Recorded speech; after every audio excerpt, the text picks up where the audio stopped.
기도하겠습니다. 오늘도 주신 말씀 속에서 하나님 아버지를 만나길 원합니다.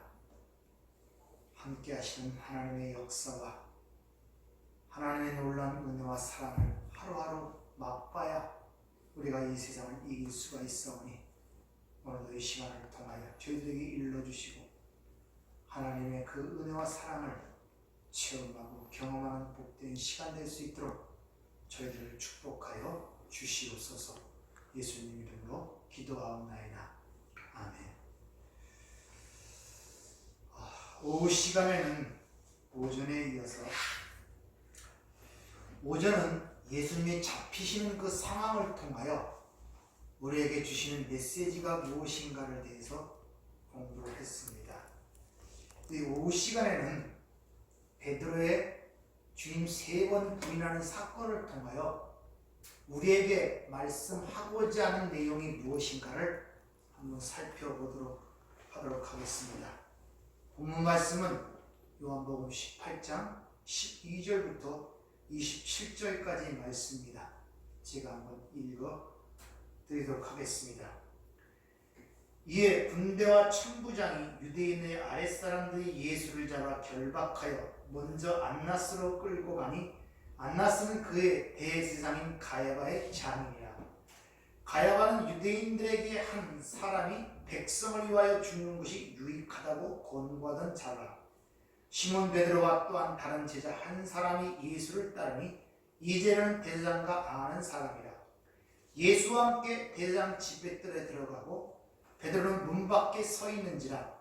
대제사장을 아는 그 다른 제자가 나아가 문 지키는 여자에게 말하여 베드로를 데리고 들어오니 문 지키는 여종이 베드로에게 말하되 너도 이 사람의 제자 중 하나가 아니냐니 그가 말하되 나는 아니라 하고 그때가 추운 고로 종과 아랫사람들이 불을 피우고 서서 쬐니 베드로도 함께 서서 쬐더라. 대제사장이 예수에게 그의 제자들과 그 교훈에 대하여 물으니 예수께서 대답하시되 내가 드러내놓고 세상에 말하였노라. 모든 유대인들이 모이는 회당과 성전에서 항상 가르쳤고 은밀하게는 아무것도 말하지 아니하였거늘 어찌하여 내게 묻느냐. 내가 무슨 말을 하였는지 들은 자들에게 물어보라. 그들이 내가 하던 말을 아느니라. 이 말씀을 하시니 곁에 있던 아랫사람 하나가 서로 예수를 쳐 이르되 내가 대제사장에게 이같이 대답하느냐 하니 예수께서 대답하시되 내가 말을 잘못하였으면 그 잘못한 것을 증언하라. 바른 말을 하였으면 내가 어찌 나를 치느냐 하시더라.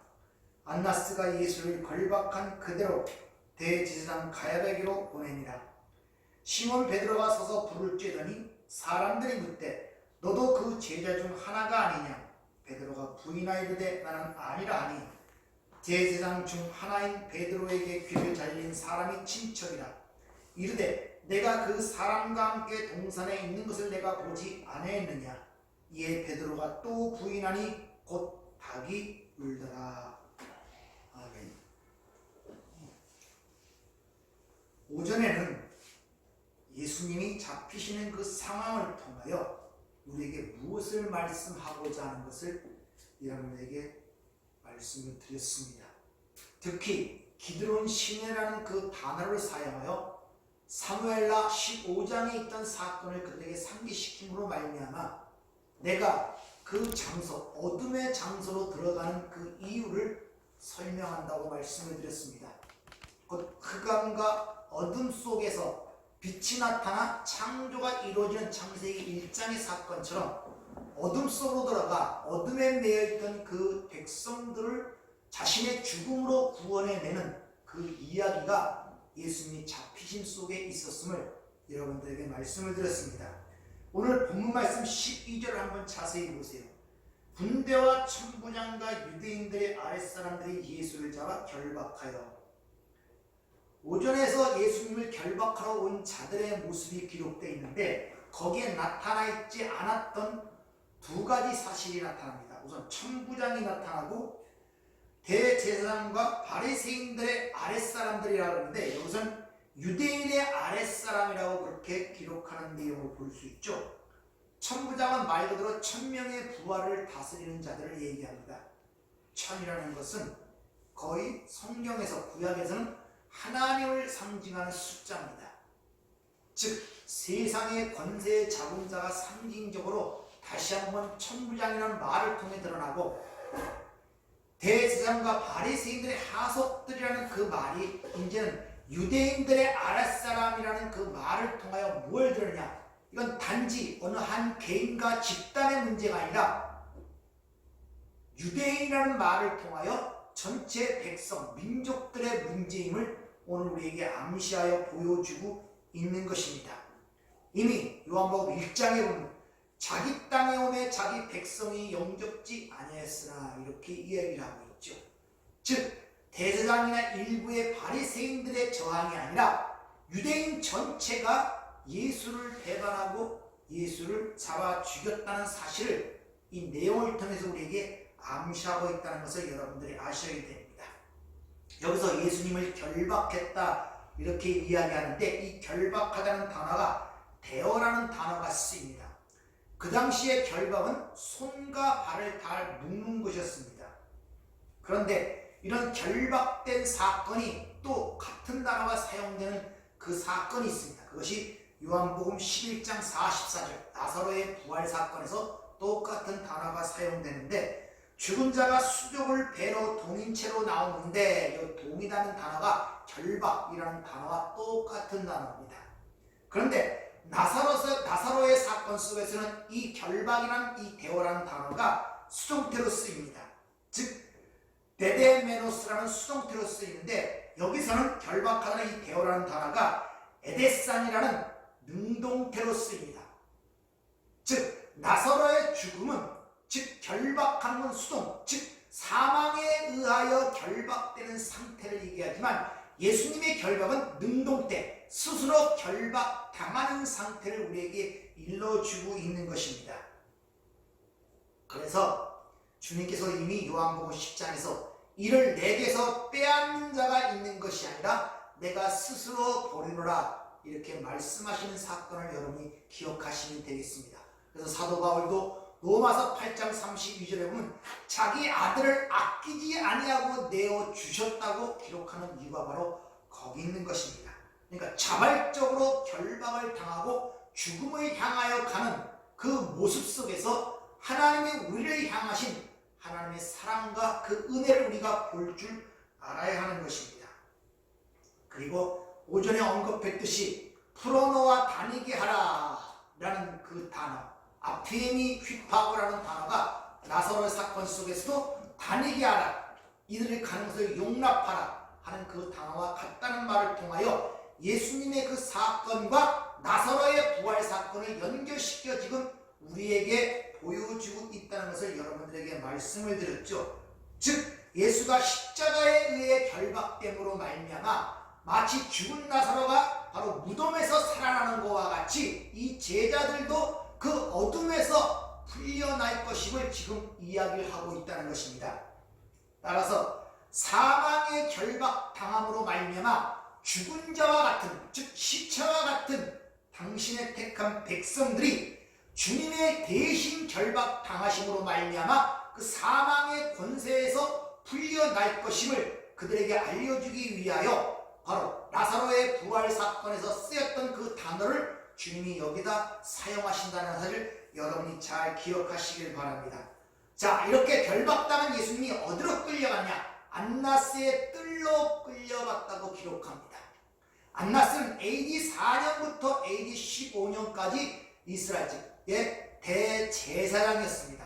근데 그 당시에 이스라엘은 로마의 식민지였어요. 원래 대제사장직은 종신직입니다. 그래서 죽을 때까지는 바뀔 수가 없음에도 불구하고 그 당시에 로마의 식민지였기 때문에 로마가 자기 뜻대로 제사장들을 임명을 하는 것을 우리가 볼 수 있습니다. 그러나 그럼에도 불구하고 그 후에 대제사장도 바로 안나스의 5번째 아들이 그 대제사장 역할을 했고, 또 예수님이 잡히실 그 당시에 대제사장이 가야바였는데 이 가야바 역시 안나스의 사위였습니다. 따라서 그 당시에 이 진정한 실세, 진정한 권위를 쥐고 있던 사람은 바로 이 안나스였습니다. 그래서 안나스의 집들로 예수님을 먼저 끌고 간 것이었고, 요한도 계속하여 그 안나스를 대제사장으로 부름으로 말미암아 그 당시의 실세가 바로 안나스였음을 우리에게 지금 보여주고 있는 것입니다. 그리고 오늘 본문 15절 16절을 보면 그 요한은 그 대제사장 잘 아는 사이였음을 우리에게 가르쳐주고 있어요. 잘 아는 사이였단 말입니다. 그리고 요한은 이 상황 속에서 자신을 제자라고 표현하기도 하고 다른 제자라고도 표현하기도 합니다. 그런데 이 요한하고 야고보가 바로 형제였어요. 형제였는데 이 야고보와 요한이 예수님을 따를 때 그 당시의 상황이 마태복음 4장에 기록이 되어 있는데 아주 부유한 집안이었어요. 왜? 어선을 갖고 있었고 또 밑에 사람을 부리고 있었기 때문에 부유한 선주의 집안이었음을 우리에게 보여주고 있다는 것입니다. 그런데 그런 가정에서 바로 대제사장과 아주 친밀한 관계였음을 가르쳐주고 있는데 그 단어가 그노토스라는 단어가 씁니다. 이 단어가 안다는 단어인데 친구, 친족, 친척 간의 관계를 나타낼 때 이 단어가 쓰여요. 그러니까 이 요한은 바로 안나스라는 그 대장과 아주 친밀한 관계에 있었음을 우리에게 보여주고 있습니다. 그런데 거기에 결박 당하신 그 예수님을 쫓는 두 제자의 모습이 여기서 그려집니다. 바로 베드로와 또 다른 제자, 바로 사도 요한 자신을 얘기하는 거예요. 두 제자가 예수님의 그 상황 속에서 예수님을 따르고 있는 것을 우리에게 보여주는 의미가 있다는 것입니다. 자, 마태복음 26장 31절을 보면 예수님이 잡히기 전에 뭐라고 말씀하시냐면 오늘 밤 너희가 다 나를 버리리라 이렇게 예언을 하십니다. 다 버린다고 주님이 이렇게 예언하셨는데 지금 다 버린 것이 아니라 두 제자가 예수님을 따르고 있잖아요. 이런 것들을 통하여 이 두 제자가 다 버린 것이 아니라 두 명을 따른다는 것을 얘기하는 것은 이들이 얼만큼 철저하게, 즉 제자들이 얼만큼 철저하게 예수님을 버렸는가에 대한 그걸 확실하게 증언하기 위하여 대두되는 두 증인이라는 것을 우리에게 가르쳐주고 있는 것입니다. 한번 잘 생각들을 해보세요. 오늘 본문 말씀을 잘 보면 요한과 안나스는 잘 아는 사이였음을 우리에게 일러주고 있죠. 그래서 안나스의 집을 자유롭게 들어다닐 수가 있었던 것입니다. 그래서 베드로가 밖에 있자 요한이 가서 그 여종에게 얘기하여 베드로를 안으로 데리고 오는 모습이 기록이 되어 있죠. 그리고 사람들이 너도 예수의 제자냐 묻는 것은 그 당시에 요한과 안나스의 관계를 통해서 볼 때 아무런 위협과 아무런 그것이 그에게 위협이 되지 않았음을 우리에게 가르쳐주고 있는 것입니다.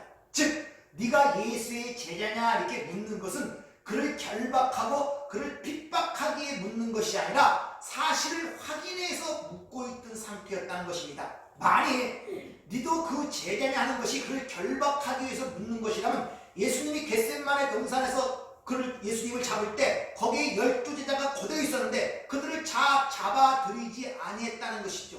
그러니까 베드로를 잡기 위해서 그렇게 물었다는 것이 아님을 우리에게 가르쳐주고 있는 거예요. 그러니까 문을 지키던 요정이 베드로에게 너도 이렇게 묻는 것은 네가 요한도 예수의 제자인 줄 우리가 알고 있는데 그럼 너도 예수의 제자냐? 이렇게 의문삼아 확실하게 위하여 물었던 것이지 그렇게 물어 그 질문을 통하여 베드로를 잡아들이기 위해서 물었던 내용이 아니라는 것입니다. 그럼에도 불구하고 베드로는 거기서 완강하게 거부하고 아니라고 부인을 하는 모습을 우리가 볼 수 있죠. 그리고 마지막으로 물었던 그 사람도 바로 말고의 귀를 배웠던 그 말고의 친척이라고 밝히고 있어요. 그러니까 베드로는 이미 알고 있던 사람이에요. 그래서 그걸 확인코자 그렇게 물었던 것이지 베드로를 확인하여 예수의 제자를 확인하여 그 베드로를 결박하고자 물었던 것이 아닙니다. 그럼에도 불구하고 무서에 홀린 듯이 베드로는 완강하게 맹세까지 하면서 예수를 모른다고 부인하는 모습이 거기에 기록이 되어 있죠. 이것은 여기서 베드로가 단순한 개인이 아니라 12제자를 대표하여 거기에 서 있는 거예요. 뿐만 아니라 예수를 부인하는 모든 사람을 대표하여 지금 거기에 서 있는 것입니다. 따라서 바로 베드로는 바로 우리 자신을 보여준다는 것을 여러분들이 아셔야 돼요. 베드로의 개인의 문제가 아니라, 그러니까 베드로의 그런 모습을 통하여 우리의 모습을 지금 거기에 오버랩하여 지금 성경은 우리에게 보여주고 있는 것입니다. 하나님께서는 이 세상을 만드신 첫 창조서부터 계속적으로 자신을 계시해 왔음을 성경은 얘기합니다. 시편 19편, 하늘이 하나님의 영광을 드러내고 궁창이 그 하신 일을 나타내다, 이렇게 이야기를 하죠. 그리고 우리가 복음서를 보면 쭉 알듯이 에고에이미, 나는 생명의 떡이다, 나는 생수다, 나는 부활이다, 나는 생명의 떡이다, 계속적으로 하나님 자신을 우리에게 계시함에도 불구하고 우리는 그 빛 대신 예수를 전혀 알아보지 못하는 상황으로 성경은 그려지고 있다는 것이죠. 즉 하나님을 부인하고 하나님을 인정하지 않는 죄인의 속성들이 적나라하게 드러나는데, 바로 하나님의 은혜를 떠난 자들의 실상이 어떠한 것임을 우리에게 보여주고 있는 거예요. 너희들의 힘으로는 절대 그 빛을, 그 생명을, 하나님을 알아보지도 깨닫지도 인정치도 못한다는 것을 우리에게 가르쳐주고 있습니다. 그래서 그 제자들은 이미 보이는 사실들을 위하여 많은 것들을 경험한 자들 아닙니까?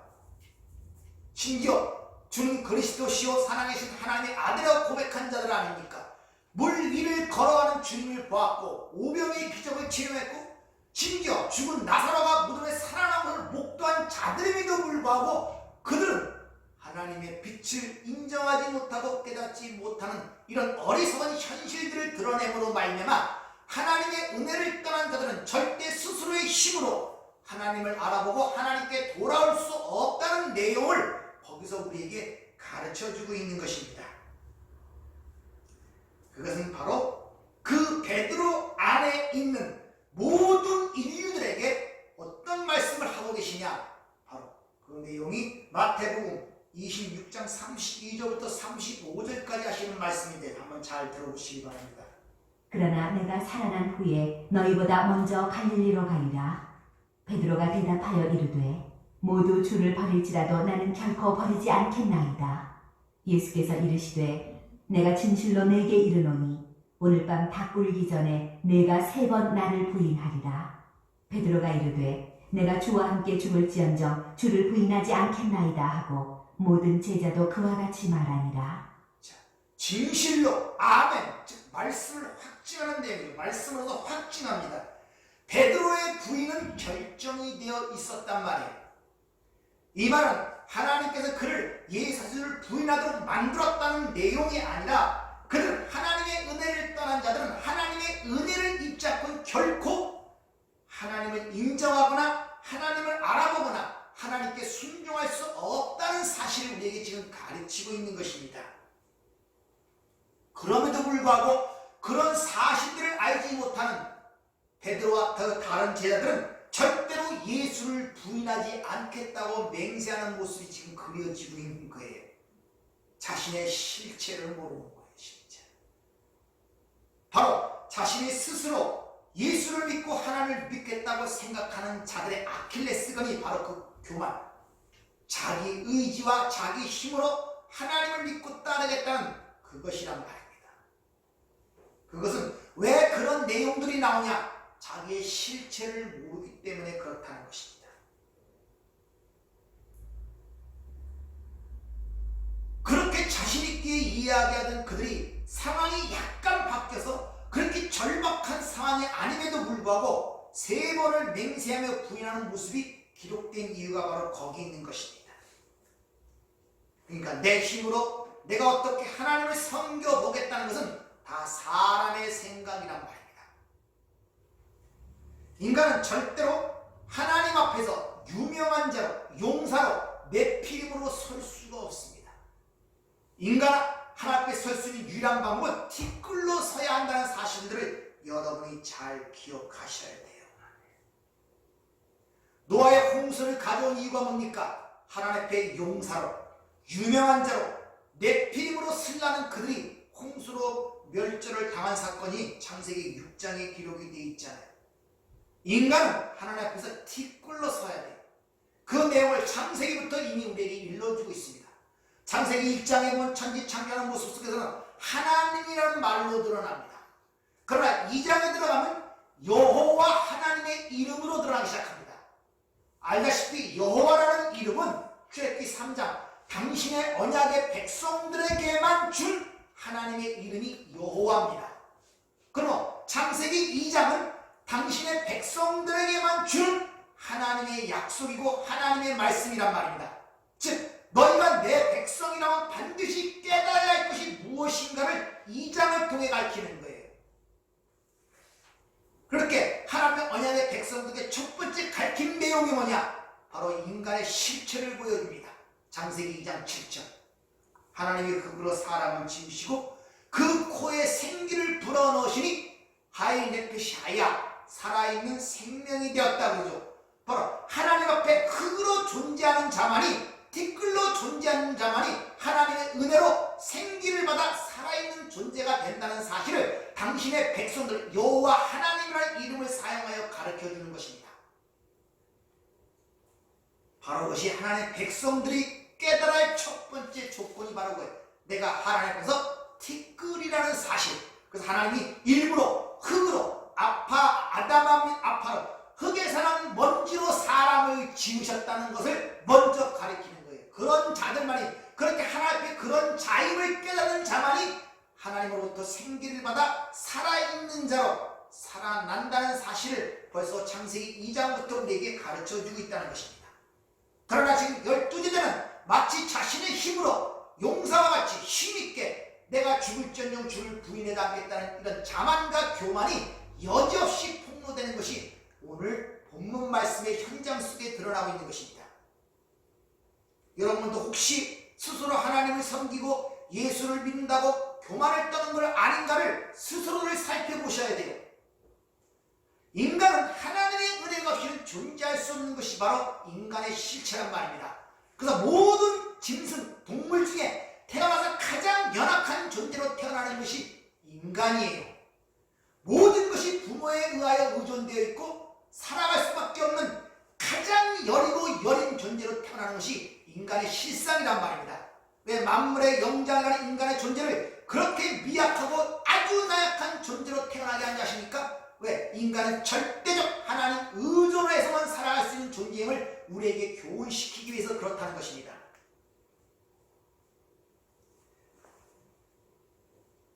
베드로가 그렇게 예수님의 죽음을 말리려고 한 이유가 뭡니까? 마태복음 16장의 사건도 그렇고 예수님 잡혀가는 현장 속에서 말로의 길을 자르는 그 베드로의 행동, 근데 그 행동을 하나님께서 막으셨단 말입니다. 이 베드로의 행동은 진정 예수님을 사랑해서 하는 행동이 아니라 예수님에게 자신이 걸었던 미래에 대한 희망과 꿈이 없어질까봐, 꺾여질까봐 바로 예수님의 죽음을 말렸던 것입니다. 베드로의 입장에서 보면 절대 예수님은 그렇게 연약하게 잡혀가서 맥없이 죽으면 안 되는 것이었습니다. 왜? 자신의 모든 걸 희생하고 헌신하며 메시아를 따랐던 이유는 그가 이 세상을 구원할 다윗의 왕국을 회복할 메시아임을 알았고, 그렇게 다윗 왕국이 회복될 때 바로 그 영광도 자기도 받아야 된다는 이런 강력한 소망과 희망 속에서 모든 걸 버리고 따랐는데, 그렇게 기대하고 따랐는데 예수님은 그걸 한순간에 무너뜨리려고 하고 있었다는 것이죠. 그러니 어찌 그 죽음을 말리려고 하지 않았겠냐는 것이죠. 물론 베드로뿐만 아니라 다른 제자도 다 마찬가지입니다.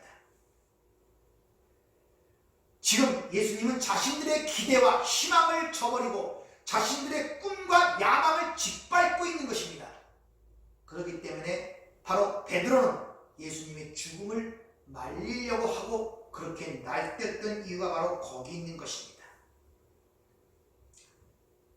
그런 베드로에게 주님이 이미 마태복음 16장을 통해서도 말씀하시고 교훈하셨고, 말고의 길을 뵀을 때도 오히려 베드로를 나무라면서 말고의 길을 붙여주시는 그 상황을 통하여 오히려 그런 의기 높인 베드로를 나약하게 만들어가고 그렇게 몰아가는 주님의 어떤 뜻이 보여지지 않습니까?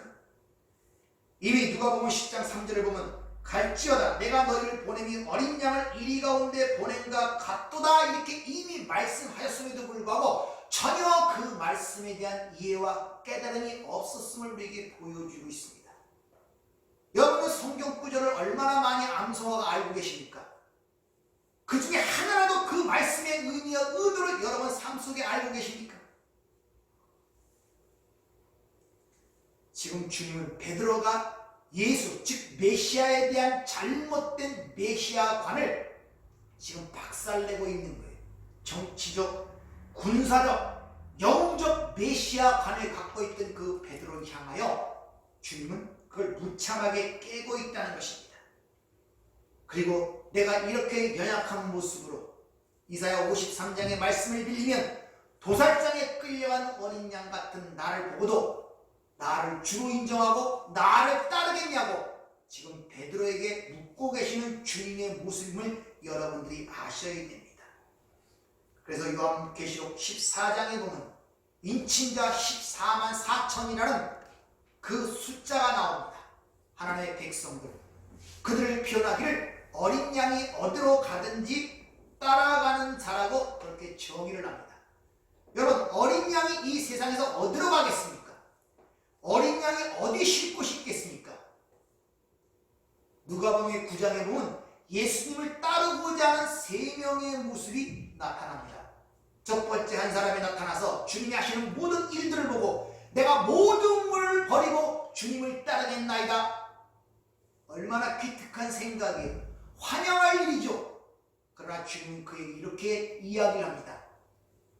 공중에 새도 집이 있고 여우도 굴이 있는데 인자는 머리 둘 곳이 없다, 이렇게 이야기를 하여 네가 따르고자 하는 목적이 뭐냐, 이렇게 묻는 것입니다. 우리는 예수라는 세상이 생각하는 영을 따르는 게 아님을 여러분이 잘 기억하시길 바랍니다. 두 번째는 주님이 나를 따라 그러니까 이 자가 뭐라냐, 아버지를 먼저 장사하고 내가 주님을 따르겠나이다. 그러자 주님이 뭐라고 말씀하십니까? 죽은 자는 죽은 자에게 맡기고 너희는 먼저 하나님 나라를 전파하라고 얘기합니다. 죽은 자의 일, 또 다른 말로 사람의 일, 세상의 일, 우선순위가 바뀌지 않고는 절대 나를 따를 수 없다는 사실을 그에게 가르쳐주고, 두 번째 나를 따르라 그러니까 뭐라고 얘기합니까? 내가 가족들과 작별한 후에 예수를 따르겠다. 그러나 주님은 하시나 쟁기를 잡고 뒤를 돌아보는 자는 내게 합당치 아니하다고 말씀하시죠. 여러분들은 어떤 모습으로 예수를 따르려고 하시고 어떤 목적으로 예수를 따르려고 하십니까? 어린 양 같은 그 모습 속에서 진짜 그분이 하나님의 아들이심을 믿고 따르고 알고 따르고 계십니까? 여러분이 십자가대에 조리는 그 영광을 진정 알고 그 길을 걸어가고 계십니까?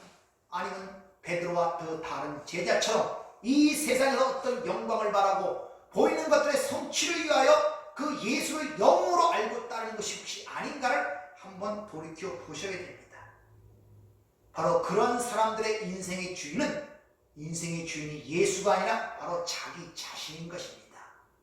자신이 주인이라는 것이죠. 그리고 왜 베드로의 부인, 그 다른 제자도 마찬가지지만 그 부인을 3번이나 기록합니까? 그것은 단순한 겁이 나서 하는 단순한 실수가 아니라 완전한 부인을 이야기하고 있는 것입니다. 2번도 증인의 숫자인데 3번 부인했다? 그건 완전한 부인이에요. 단순히 상황이 무서워서 두려워서 이런 단순한 실수가 아니라 완전한 부인이었음을 우리에게 지금 가르쳐주고 있는 것입니다. 구약에서 하나님을 만난 자들의 특징이 기록되어 있죠. 하나님 만날 때마다 나타나는 특징이 뭐냐? 죽은 자같이 되어버린다는 거예요. 다니엘도 그랬고 에스겔도 그렇고 이사야도 마찬가지입니다. 바로 인간의 본질이 무엇인가를 깨닫지 못할 때 인간은 항상 자기 인생의 주인이 되어 자기 인생에 도움을 주는 하나의 그런 존재로 예수를 영시하며 따르는 어리석음을 범할 때가 많다는 것을 여러분들이 아셔야 됩니다.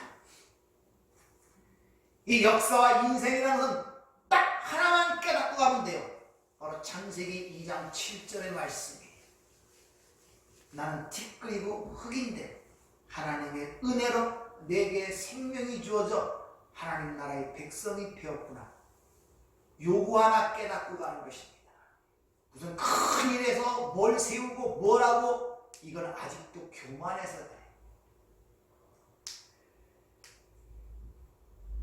이렇게 하나님 앞에 섰을 때 내가 티끌과 먼지라는 사실이 자각되는 순간에 거기에서 무슨 불평과 원망, 무슨 할 말이 있겠습니까? 말이 없는 것입니다. 에레미야가 3장 26절에 보면 사람이 여호와의 구원을 바라고 잠잠히 기다림이 좋도다 그렇게 얘기합니다.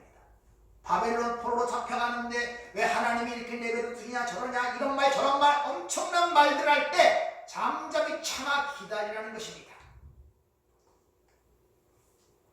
그저 내 같은 존재가 어떻게 하나님의 은혜를 입어 하나님의 백성이 되었는가. 오전에 말씀드린 것처럼 그 티끌을 하나님의 신의 성품에 참여하는 하나님의 상속자로 만들기 위하여 바로 그 하나님의 죽음이 필요했던 것입니다.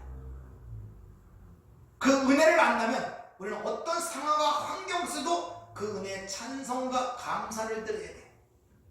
그래서 에베소 1장에 창세전 언약을 대하는 그 계획 속에서 그 은혜를 찬송하게 하려 함이니라. 그 은혜를 찬송케 하려 함이니라. 그 말씀이 반복되는 이유가 바로 거기 있는 것입니다. 출애굽기 14장에 보면 홍해 사건이 드러나죠.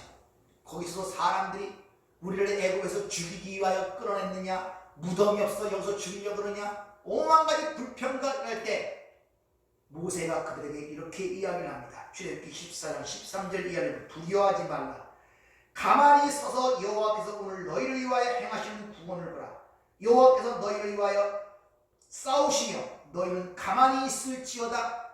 신앙생활이란 것은 하나님이 당신의 백성들을 향하여 행하신 일을 보고 그 은혜를 찬양하며 감사하며 가는 것이지, 내가 하나님을 위하여 어떤 일을 행할 것인가에 고민하며 그 일을 위하여 부단히 애쓰며 가는 것이 신앙생활이 아닌 것입니다. 하나님 우리를 위해 행하신 일을 보란 말이에요. 이 천지창조가 그랬고 그 천지창조 속에서 예수의 십자가 신의 죽음이 그랬고 성령이 우리 안에 들어와 하시는 일이 지금 그러하단 말입니다. 그걸 보고 계시냐는 것이죠. 그걸 보지 못하면 절대 찬송과 감사가 나오질 않습니다. 마지막으로 시편 103편에 있는 말씀을 읽고 마치도록 하겠습니다. 내 영혼아 여호와를 송축하라. 내 속에 있는 것들아 다 그의 거룩한 이름을 송축하라. 내 영혼아 여호와를 송축하며 그의 모든 은택을 잊지 말지어다. 그가 내 모든 죄악을 사하시며 내 모든 병을 고치시며 내 생명을 파멸해서 속량하시고 인자와 국률로 관을 씌우시며 좋은 곳으로 내 소원을 만족하게 하사 내 청춘을 독수리같이 새롭게 하시는도다. 기도하겠습니다. 주님, 십자가상에서 다 이루셨다고 그리고 우리에게 주셨다고 말씀하십니다.